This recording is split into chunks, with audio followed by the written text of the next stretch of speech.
ട്രാവൽസിനെ കുറിച്ച് എൻ്റെ ഒരു എറണാകുളത്തുള്ള ഒരു ഫ്രണ്ട് ത്രൂവാണ് ഞാൻ അറിയുന്നത്. കാരണം അവരായിട്ട് കോൺടാക്ട് ചെയ്തു. അവരിവിടെ ഈ വീടിൻ്റെ സ്ട്രക്ചർ ആവുന്ന സമയത്ത് തന്നെ വന്നിട്ടുണ്ടായിരുന്നു. അതിന് മുന്നേ തന്നെ അവർ എങ്ങനെയൊക്കെ ചെയ്യണം, എന്തൊക്കെ കാര്യങ്ങൾ ചെയ്യണം എന്നുള്ളതിൻ്റെ ഒരു ബ്രീഫ് തന്നു. അത് ഭയങ്കര ഒരു ഗുണമായി നമുക്ക്. അതനുസരിച്ചിട്ടാണ് കാര്യങ്ങളൊക്കെ പോയത്. അപ്പോൾ ഇപ്പോൾ എല്ലാ വർക്കും കാര്യങ്ങളെല്ലാം കഴിഞ്ഞു, നമ്മൾ യൂസ് ചെയ്യാൻ വേണ്ടി തുടങ്ങി. വളരെയധികം സാറ്റിസ്ഫൈഡ് ആണ്.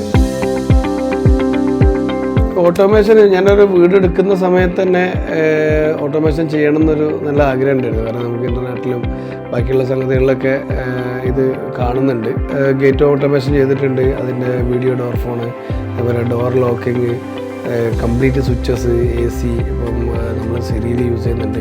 ഇതിൻ്റെ ഒരു ഗുണം എന്ന് പറഞ്ഞു കഴിഞ്ഞാൽ നമുക്ക് ഓൺലൈനിൽ എവിടെ നിന്നിട്ടും അറിയാൻ പറ്റും ഏതൊക്കെ ഓഫ് ചെയ്തിട്ടുണ്ട്, ഏതൊക്കെ ഓഫ് ചെയ്തിട്ടില്ല. ബാത്റൂംസിലൊക്കെ ആണെങ്കിൽ നമുക്ക് സെൻസർ ആയതുകൊണ്ട് തന്നെ ലൈറ്റ് ഓഫ് ചെയ്തിട്ടില്ല എന്നുള്ളൊരു പേടിയില്ല, ഓട്ടോമാറ്റിക് അത് ഓഫാണ്. വീട് റോഡ് സൈഡ് ആയതുകൊണ്ട് തന്നെ വണ്ടി പെട്ടെന്ന് വരുന്ന സമയത്ത് വന്ന് ഗേറ്റ് തുറക്കാനൊക്കെ ഒരു സമയം എടുക്കുന്നത് ബുദ്ധിമുട്ടായിരിക്കും. ഓട്ടോമേഷൻ വെച്ചോട് കൂടിയിട്ട് നമുക്ക് കാറിൽ നിന്ന് വരുന്ന സമയത്ത് തന്നെ ഓപ്പൺ ചെയ്ത് വെക്കാൻ പറ്റുന്നുണ്ട്. അങ്ങനെ ഒരുപാട് അഡ്വാൻറ്റേജ് ഇതിന് നമുക്ക് കിട്ടുന്നുണ്ട്. വൈദ്യുതിയുടെ ഉപയോഗം വളരെ കുറയ്ക്കാൻ വേണ്ടി പറ്റി. നൈറ്റിലായാലും കാര്യങ്ങൾ ഓട്ടോമാറ്റിക്കായിട്ട് തന്നെ ഓൺ ആവുന്നുണ്ട്. ഏത് സമയത്താണ് നമുക്ക് ഓഫ് ചെയ്യേണ്ടത് അത് ഓഫ് ചെയ്യാൻ വേണ്ടി പറ്റുന്നുണ്ട്. ഇത്തരം കാര്യങ്ങളൊക്കെ വെച്ച് നോക്കുന്ന സമയത്ത് എല്ലാവരും ഇതൊരു സംഭവം ചെയ്യണം എന്നാണ് എൻ്റെ ഒരു സജഷൻ.